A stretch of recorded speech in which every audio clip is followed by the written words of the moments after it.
మంత్రి గారు కోమటిరెడ్డి వెంకటరెడ్డి గారు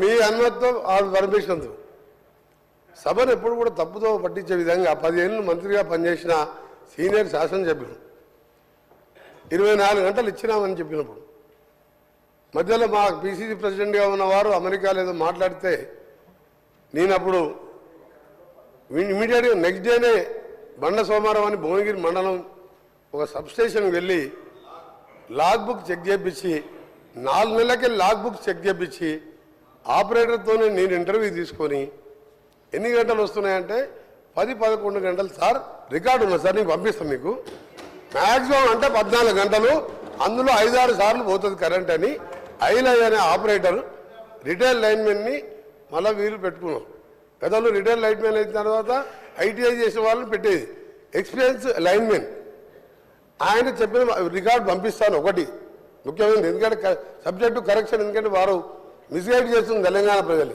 24 గంటలు ఎప్పుడు ఇయ్యలే 5 ఏళ్ళు ఎమ్మెల్యేగా ఉన్నా 5 ఏళ్ళు ఎంపీగా ఉన్నా 1000 గ్రామాలు తిరిగినా దాన్ని విత్డ్రా చేసుకోవాలి వాళ్ళు 24 గంటలే ఆ లాగ్ బుక్స్ సాయంత్రం వరకు ఆదిలాబాదు నల్గొండ అలంపూర్కి వెళ్ళి రాత్రి వరకల్లా మొత్తం తీసుకొచ్చి హైదరాబాద్లో ఓ లాకర్లో పెట్టి దాళవేశాం ఎందుకంటే దాన్ని ప్రూవ్ అవుతుంది కదా అధ్యక్ష నేను వీడియో మీకు పంపిస్తా మీరు వీడియో ప్లే చేయండి అసెంబ్లీలో అందుకనే దయచేసి గౌరవ సభ్యులకు మీ మీద గౌరవం ఉన్నది మీరు దాన్ని విత్డ్రా చేసుకోండి రెండోది అధ్యక్ష రైతు బంధు గురించి వాళ్ళు మాట్లాడుతున్నారు నేను ఇంతకుముందు ఇంటర్వ్యూ అయ్యాను ఇప్పుడు మిస్గైడ్ చేసింది కాబట్టి నేను తర్వాత మాట్లాడదాం అనుకున్నా రెండో అధ్యక్ష ఎలక్షన్ల ముందు ఓఆర్ఆర్ అమ్మిన రోడ్లతోని వచ్చిన 7,000 కోట్లతోని ఒక ఇన్స్టాల్మెంట్ వేసాం సబ్జెక్టు రైతులకు సంబంధించి వారు మాట్లాడింది రెండవది ఎక్సైజ్ టెండర్స్ ఒక 1 ఇయర్ తర్వాత పెట్టే టెండర్స్ని 2,000 కోట్లు అన్ఎంప్లాయ్మెంట్ యూత్ దగ్గర సార్ వాళ్లకు అన్ఎంప్లాయ్మెంట్కు వేరే దారి లేక 2 లక్షల ఫీజు పెట్టి 2,000 కోట్లు నాన్ రిఫండబుల్ వసూలు చేసారు ఎక్సైజ్ టెండర్లు ఫైనల్ చేసారు ఆ డబ్బులు ఏం చేసినా తెలియదు అదే నేను వాస్తవం చెప్తున్నా రైతుల గురించి మాట్లాడుతున్నా మధ్యలో గౌరవ సభ్యులు నా పేరు కూడా తీసుకున్నాం సార్ ఇంకొకటి సార్ మన గోరంటే వెంకయ్య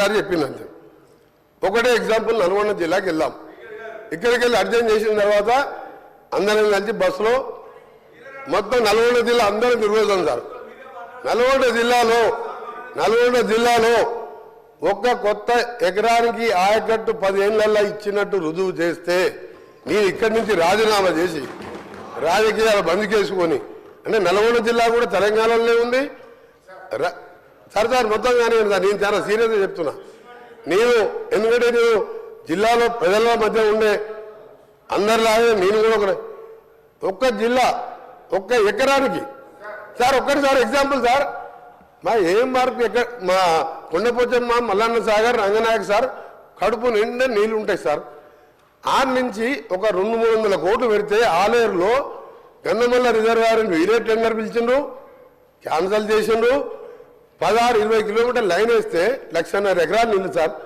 నీళ్లు లేక ఎండిపోతే మా ఐలయ్య గారు నిన్న మొన్న 90 చెరువులు నింపుకున్నాడు బస్వాపూర్ రిజర్వాయర్ సార్ కొండపోచమ్మ కిందకు ఉంటుంది వీళ్ళకి తెలియాలని చెప్తున్నారు గారు ఆఫీసర్లు మిస్గైడ్ చేసిందా వీళ్లకు తప్పుడు ఆ నుంచి సార్ బస్వాపూర్ నుంచి భువనగిరి కాన్ఫరెన్స్లో మేము ఏదైతే సార్ నేను సబ్జెక్ట్ డిబేట్ అయితే నేను ఓన్లీ రైతుల గురించి మాట్లాడుతున్నా వాళ్ళు ఒకప్పుడు తెలంగాణ ఎట్లుందో లేడు సార్ మా గౌరవ సభ్యులు కేటీఆర్ గారు ఒకప్పుడు తెలంగాణ ఎప్పుడుంది తెలంగాణ వచ్చినాక ఎట్లుందంటే తెలంగాణ వచ్చినాక మొత్తంగా నష్టపోయింది మొట్టమొదట నల్గొండ జిల్లా సార్ జగన్మోహన్ రెడ్డి గారిని ఒప్పందం పెట్టి నువ్వు పోతిరెడ్డిపాడు తీసుకుపో రాయలసీమ లిఫ్ట్ ఇరిగేషన్ తీసుకుపో అని చెప్తే 2 పంటలకు క్రాప్ హాలిడే ఇచ్చిన అధ్యక్ష అది పోయింది మల్లన్న సాగర్ 50 టీఎంసీ ఉండి కిందికి ఇస్తే మా భువనగిరి ఆలేరు చిట్యాల వరకు అలైన్మెంట్ చేసాం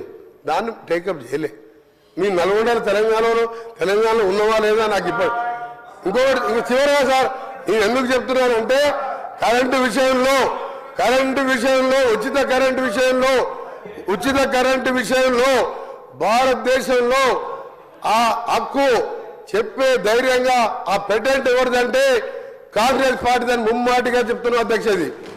ఆ రోజు రాజశేఖర రెడ్డి గారు ప్రతిపక్ష నాయకునిగా మేనిఫెస్టోలో పెడతామంటే ముందుగా మా నాయకురాలు సోనియా గాంధీ గారు ఒప్పుకోలే, అది ఇంపాసిబుల్, రైతులకు ఇయ్యలేమంటే వారిని రాజశేఖర రెడ్డి గారు ఒప్పించి ఉచిత కరెంట్ అనే దాన్ని ప్రవేశపెట్టి ఆ రోజు 9 గంటలు ఇచ్చిన అధ్యక్ష.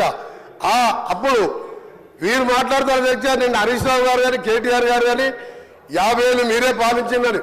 50 ఏళ్ళు సమైక్య పాలనలో ఆంధ్ర ముఖ్యమంత్రి ఉండి పొరపాటున మధ్యలో 2 సార్లు తెలంగాణ ముఖ్యమంత్రి అయితే సంఖ్యాబలంతో వాళ్ళని పదవి దింపితే మా నిధులు నీళ్లు నియామకాలు లేక అందరం ఆఖరి సొంత పార్టీ మీదనే పోరాటం చేసి తెలంగాణ తెచ్చుకున్నట్టుగా అధ్యక్ష. మాకు అదేం అవుతుందనే కదా, దాన్ని అన్యాయంగా దళితుని ముఖ్యమంత్రి చేస్తా, 3 ఎకరాలు ఇస్తా, నీ బిడ్డలు అనుకుంటా మోసం చేసి 10 ఏళ్ళు పాలిస్తుంది. ఇవాళ మేము 10 ఏళ్ళ కర్మ మీది. 50 ఏళ్లలో నాగార్జున సాగర్ కానీ శ్రీశైలం కానీ శ్రీశైలం ప్రాజెక్ట్ కానీ సాగర్ కానీ శ్రీరామ్ సాగర్ కానీ వరద కాలువలు కానీ ఇవన్నీ పూర్తి చేసింది మేము ఆ 50 ఏళ్ళ. అయినా ఆంధ్రులు మాకు సరి అయిన నిధులు ఇస్తలేరు, మా ఉద్యోగాలు తీసుకుపోతున్నది కొట్లాడి తెచ్చుకున్న తెలంగాణలో మోసంతో అధికారంలోకి వచ్చి 10 ఏళ్లలో 40 కుటుంబాలు బాగుపడ్డాయి అధ్యక్ష. వీళ్ళు అంటున్నారు కరెంట్ ఇచ్చిరు నీళ్ళు ఇచ్చిరు అని. ఏమి ఇయ్యలే అధ్యక్ష, ఏమి ఇయ్యలే. ఇవాళ 100 ఏళ్ళు వెనకకి తీసుకుపోయి కళ్ళకి నీళ్లు పెట్టుకుని ఊళ్ళల్లో పోతే మనం పైసా జమ చేసి 25 లక్షల మందికి 2 లక్షల లెక్క. నువ్వు లక్షిస్తాను హరీష్ గారు కూర్చో, లక్షిస్తాను. 6 ముక్కలు చేసావు. 6 ముక్కలు చేస్తే బ్యాంకు వాళ్ళు వడ్డీకి నిగమైంది. 1,50,000 కోట్లు అప్పు తీసుకొస్తే మేడిగడ్డ అన్నారం సుమ్మిలా కడితే బెదిరే శ్రీరామ్ అని వాళ్ళు ఇచ్చిండు. రేపో మాపో అవి కూడా కూలిపోతాయని చెప్పిండు. ఏం చేశాను? కూలిపోయే ప్రాజెక్టు కట్టావు, మొత్తం మోసం చేసినావు, మీ కుటుంబాలు బాగుపడ్డాయి. పోదాంపా తెలంగాణకి ఏమిటికి వస్తుందో 50,000 కోట్లు. 50,000 కోట్లు అధ్యక్ష, 50,000 కోట్లు మిషన్ దగ్గర ఇంటిని నల్లా నీళ్ళు ఇవ్వకపోతే ఓట్లు అడగలను. పోదాంపా సిరిసిల్ల ఊరికి పోదాం, సిరిసిల్ల గారి సిద్దిపేట గారి ఒక ఊరికి పోదాం, నల్లా ఇప్పుదాం. నీళ్ళు వచ్చినాయంటే మళ్ళీసారి మేము ఓట్లు అడగాం. ఒక్క దగ్గర లేదబ్బా 50,000 కోట్లు తినేసిండు. మిషన్ భగీరథ మీద 50,000 కోట్లు తినేసిండు. తినుడు తప్ప అన్ని తిని ఇవాళ సంవత్సరంలో నేను దారులు పెరగాలంటే నేషనల్ క్రైమ్ కార్డు అధ్యక్ష ఒకరి చివరిగా లాస్ట్ పాయింట్ గౌరవ సభ్యులు కేటీఆర్ గారికి నేను చెప్తున్నా, హరీష్ రావు గారికి నేను సమాధానం చెప్తలేను. వారికి మాట్లాడే హక్కు లేదు. ఆయన డిప్యూటీ లీడర్ కాదు, ఆయన సిఆర్పి సెక్రటరీ కాదు, ఒక ఎమ్మెల్యే. ఆయన చెప్తాను ప్రశ్న సబ్జెక్ట్ మాట్లాడుతున్న కేటీఆర్ గారికి నేను సమాధానం చెప్తున్నా. నేను ఒకటే చెప్తున్నా, క్రైమ్ రికార్డు చేయండి. ఆత్మహత్యలు 2013 వరకు ఎందుకుంటే 2024 ఈ రోజు మా 1 సంవత్సర కాలంలో తగ్గినాయా లేదా నేషనల్ క్రైమ్ రికార్డు తెప్పిద్దాం. ఎందుకు అబద్ధాలు చెప్తారు దగ్గర?